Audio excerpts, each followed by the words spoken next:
This episode of the Restoration Today podcast is brought to you by Interconnect by CoreLogic.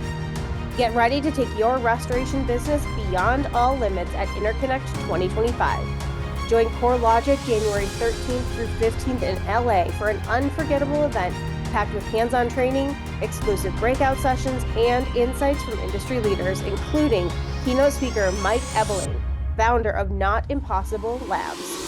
Whether you're looking to level up your field operations, boost profitability, or earn certifications, Interconnect 2025 has it all. Don't miss out. Register today at interconnect.corelogic.com. Hey restorers, welcome to this episode of the Restoration Today podcast. Today I'm excited to be joined by a fellow Michigander. I'm guessing that he is just actually a few miles from where I'm sitting today, both of us going about our work day, but we are meeting over Zoom. So I am excited to have Mr. Wayne Wudyka here. He is the CEO of CRDN. He has been in the industry for a while and has a great story of how his company has evolved from Huntington Cleaners into CRDN. And I got to tour his facility when I was brand new, a baby in the industry, like in 2015, I think. And so Wayne, I'm super glad to have you here. So I'm going to toss it over to you to introduce yourself and share a little bit about your background in the industry. Well, thank you, Michelle. And you're still a baby. So we appreciate your work and your enthusiasm for the industry. I was excited to join you today. So thanks for having me. As Michelle said, I'm Wayne Wudyka. I'm the co-founder and CEO of the Certified Restoration Dry Cleaning Network, commonly known as CRDN.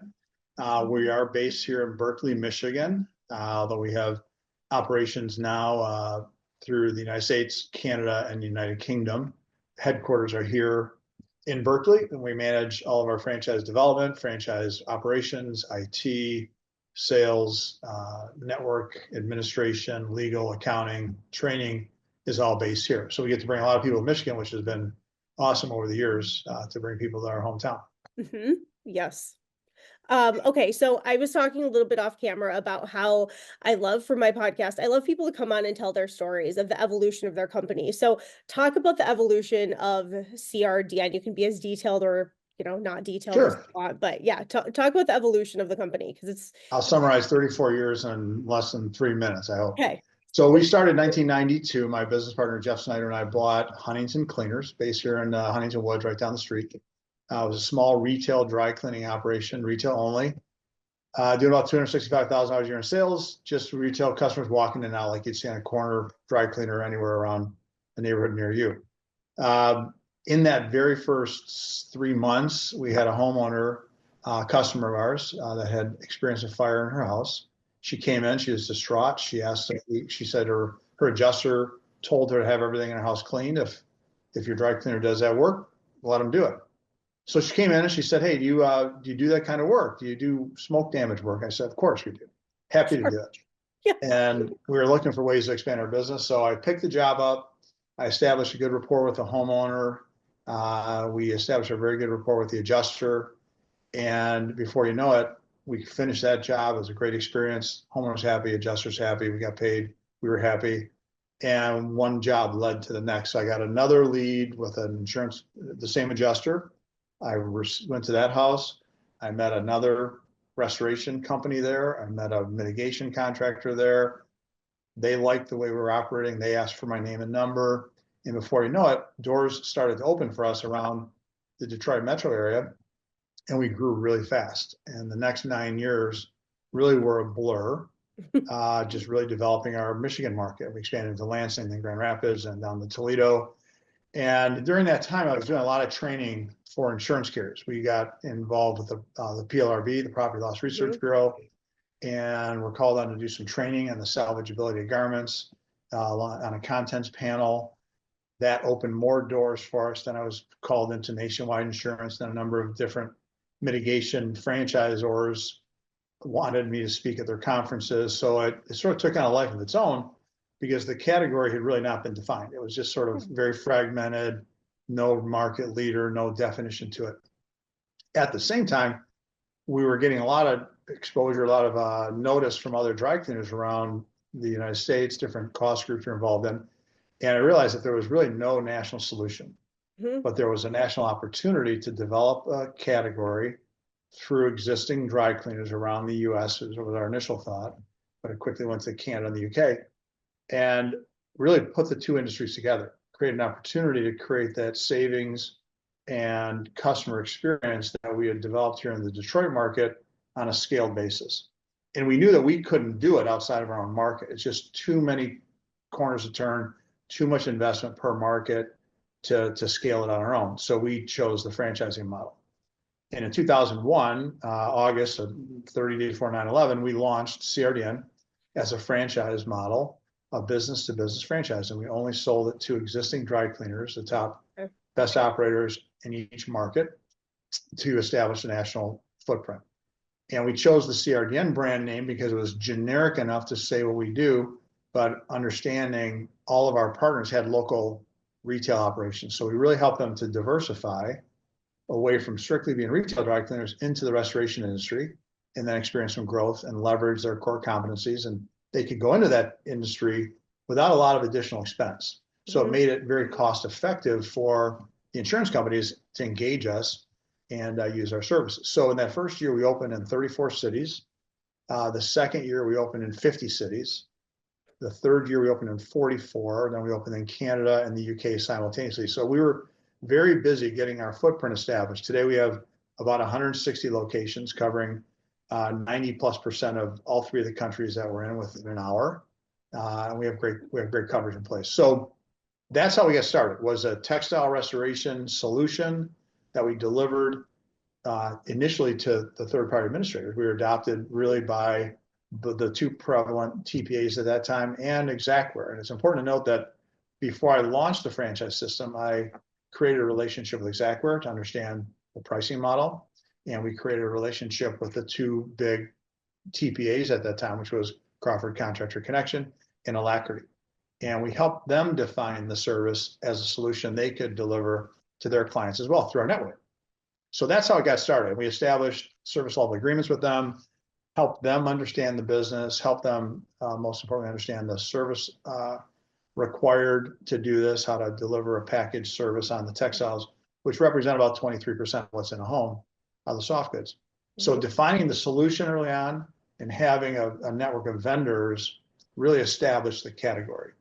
And it opened up an opportunity for carriers to save money, improve customer service, homeowners to save contents dollars to use for other items that couldn't be restored in a home because there's only limited coverage amounts. So we helped really clean up a really fragmented area.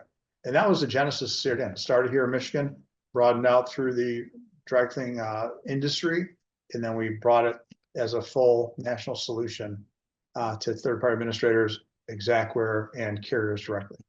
That's amazing. Okay, so going back to 1992, you kind of prefaced this, but what did textiles look like textile restoration cleaning? What did it look like prior to 1992 and prior to the CRDN evolution then in the beginning of 2000s, where typically things were just discarded and thrown away?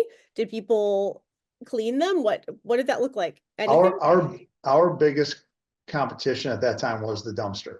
Okay. Simple as that. There was a lack, it's just a reality that there was a lack of knowledge on the restorability of garments after they had experienced a loss. And, I learned that lesson very quickly. I walked out into a loss and the adjuster happened to be there. And he said, "Who are you?" I said, "Well, I'm Wayne from Huntington Cleaners." He said, "What are you doing here?" I said, "I'm going to clean all the clothes." He said, "I'm not paying twice." I said, "What do you mean not paying twice?"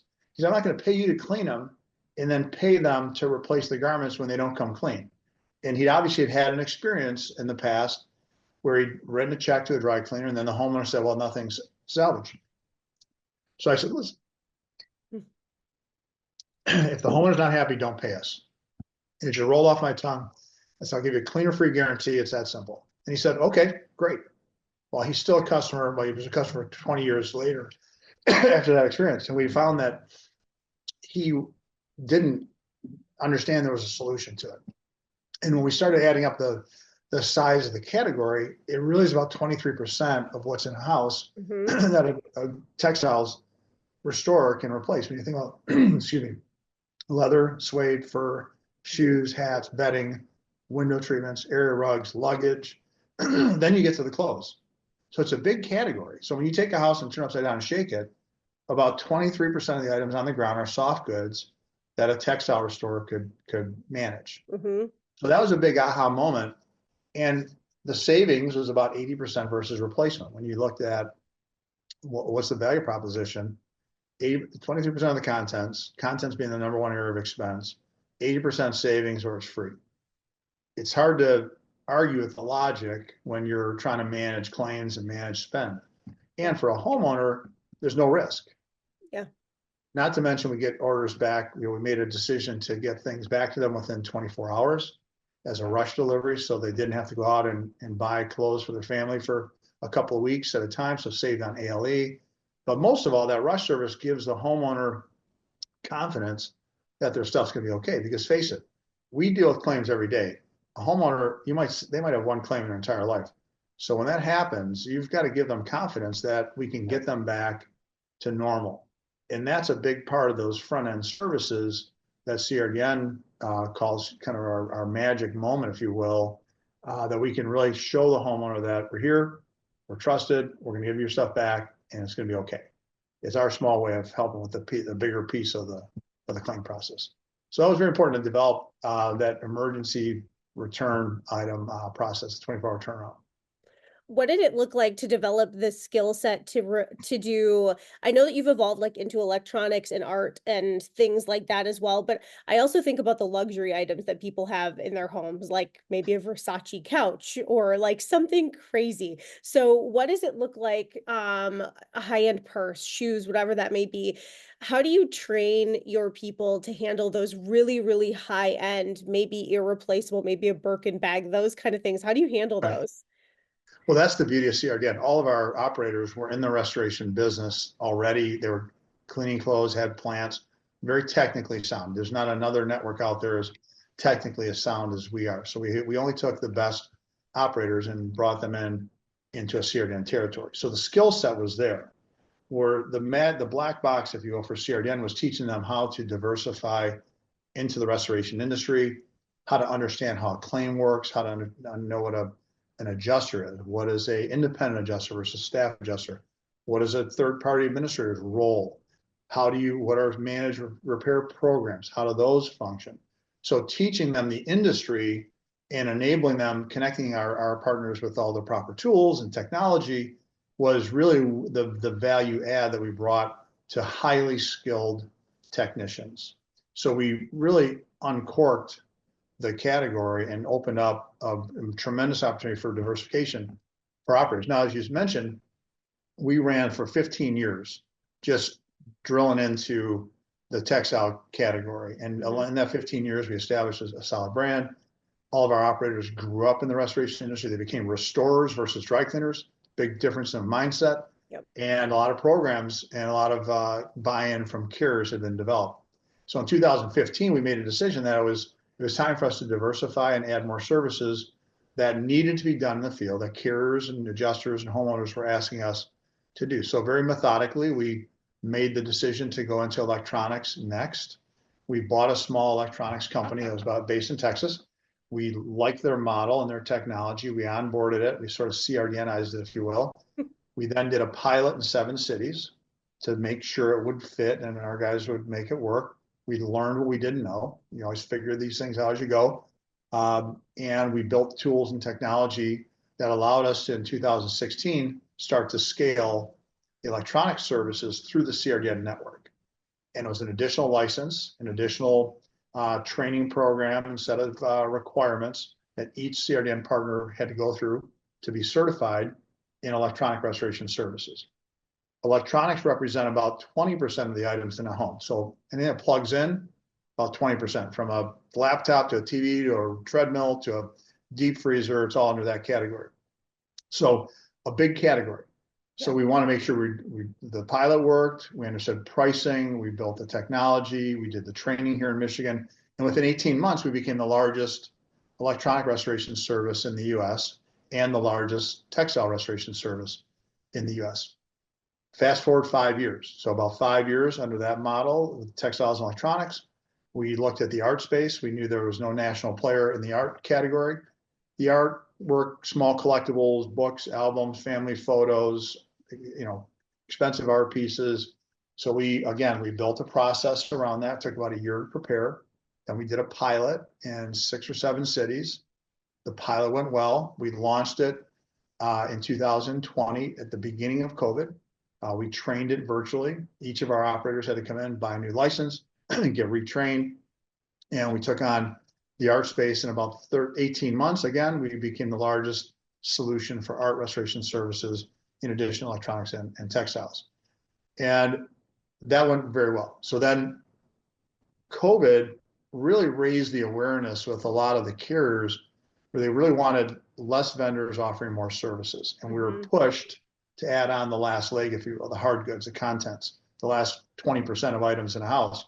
So we spent a year plus preparing for that, did a pilot again, learned what we didn't know, announced the expansion and scaled it. And today we're 95% of our network is trained in full content solution. So today CRDN's a menu. And this is where we are a great partner to our contractors out there. You can use this for textiles. You can use this for electronics. You can use it for art and electronics. If you want the full content solution, we can help you with that. We can do inventory management. We can do non-salvage lists for you if you require that. So we've positioned CRDN to be a solution for everybody to use and a threat to no one. Because if you're a contractor, and understand, 50% of our work come in from our referrals come from contractors around the contractors, mitigation companies around the US, Canada, and the UK. So that we enjoy great partnerships with our contractor buddies. And we just say, listen, if it's your loss, you call us in, whatever service you want to pick one, and you've got the best vendor possible to support you for whatever solution you need. If you need the full content solution done, we're happy to do that. We also own and operate our own storage facilities. We do our own pack outs with our own employees on our own vehicles. So we're fully integrated, and we do and control every part of the process, which is what we think the carriers are telling us they like to see. Homeowners like to see that. And our contractor partners like to see that too, because where there used to be 4 or 5 vendors, different vendors offering those solutions, you can now have one trusted partner to do that. So that's the design of the system, but it gives you flexibility to use this any way that makes sense for you and that set of unique circumstances that we know every plane has. So I hope that kind of gives you the evolution of how we got to today. And it's fueling a lot of growth for us, very constructive growth, very controlled growth. And we're excited to just be available for whatever service people need.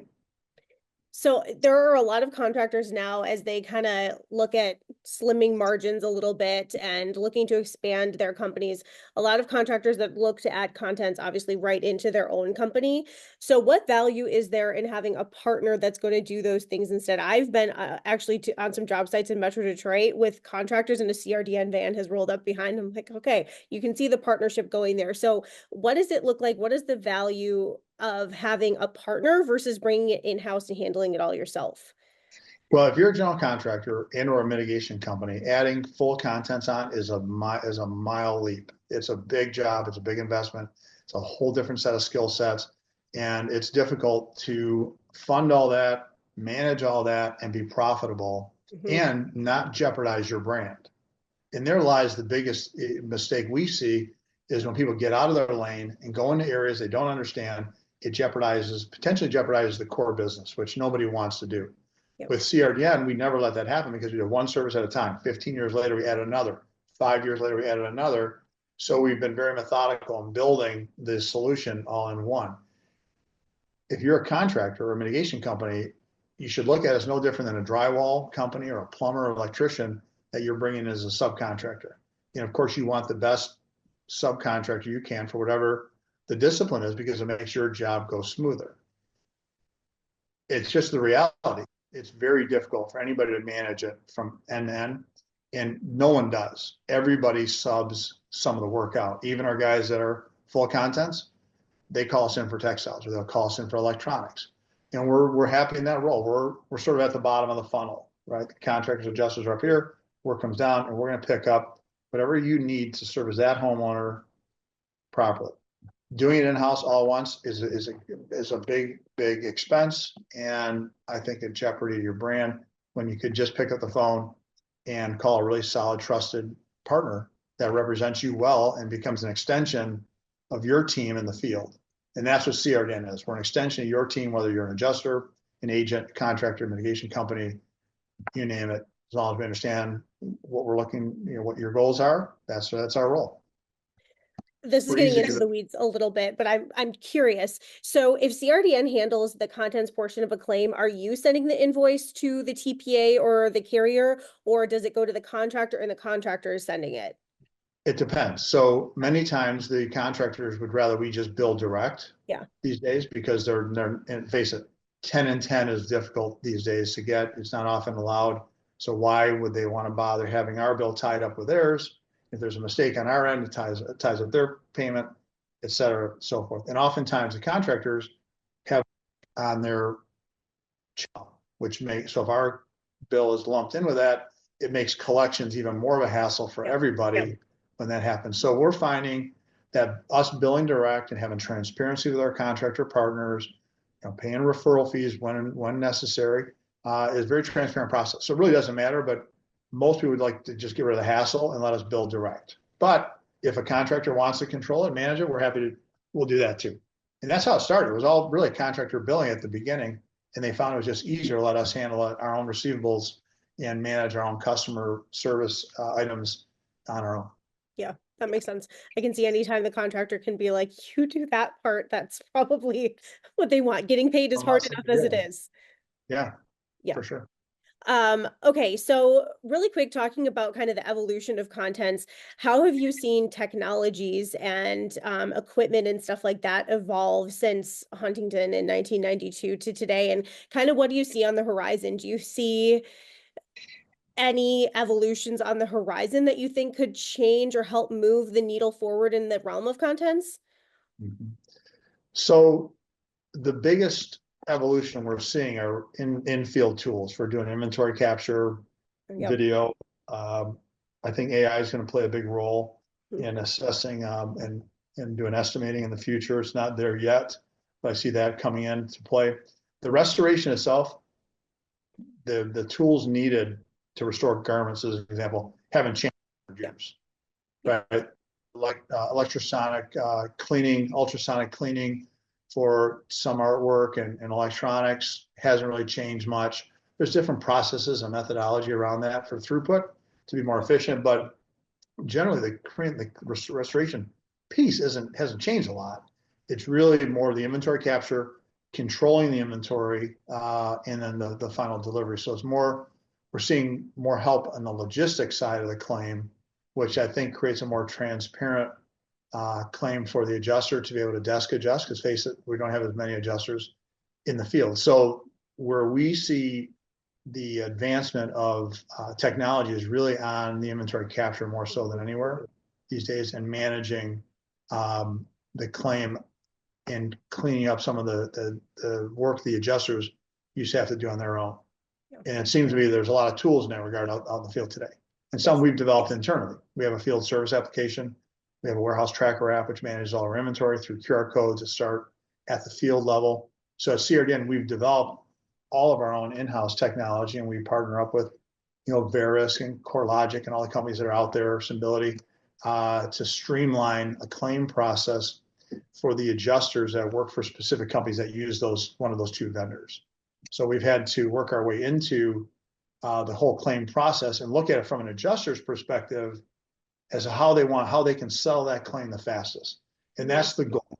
A closed claim is a good claim. And the adjusters want to settle it. They want to set reserve, settle it, and not get a call from the homeowner and be done. So we're taking a look at all the tools that are out there today. What can we engage that makes it easier for the adjuster and the homeowner to understand what's going on in the claim? The cleaning, that's really kind of the easy part. It's manage that homeowner, and the inventory capture is the bigger challenge out in the field today. Do you have any thoughts? Yeah. Do you have any thoughts or predictions on, I know that there are a lot of platforms out there working on being able to do contents recognition through 360 scans or whatever that may be. So how do you see that evolving? Do you think that that's closer or further? I think it maybe also depends on the quality of the contents and what you're looking at, but where do you think that's at? It'll be here faster than we know it. we're already seeing tools that are advancing Mhm. just very quickly. So technology it's here. It's the adoption of the technology is the challenge. Yep. And, I look at technology as a commodity. It's there. It's going to get better and faster and less expensive to use. The question is, you still need people in the field to use the tools Yes. and do the service and be on site and be in, in an emergency response mode. Technology can't do that. It's only as good as the user. So I think our goal is to keep pace with technology that's available, stay current and on cutting edge in terms of training and the use of the tools that are out there. And that makes a big difference in a claim, especially if a carrier says, hey, we want to test this infield capture solution. Okay, great. We're happy to do it. We'll work with you and try to develop solutions that are faster and help the homeowner get back on their feet quicker. And that's ultimately the end goal, right? Is to improve the customer service, improve the care, the homeowner experience. And the carriers want renewals. They don't want to lose homeowners. The renewal of an insured is a big part of their goal. Well, the only thing you're really selling on a claim is your claim service at the end of the day. And if the claim service is poor, less likely to renew. If they have a good claim experience with that extension of their team, it makes for a better outcome. Yes. Yes. Okay. Before we wrap it up, one of my favorite questions to ask everybody is to share a favorite story from the industry. And it could be something from one of your franchisees. It could be from like early in the industry when you were working. I love stories like yours of like almost, somebody asks you, can you restore these contents? Sure. Yep. We're going to figure it out. Yep. I can do that. So anyway, a favorite story from your career so far.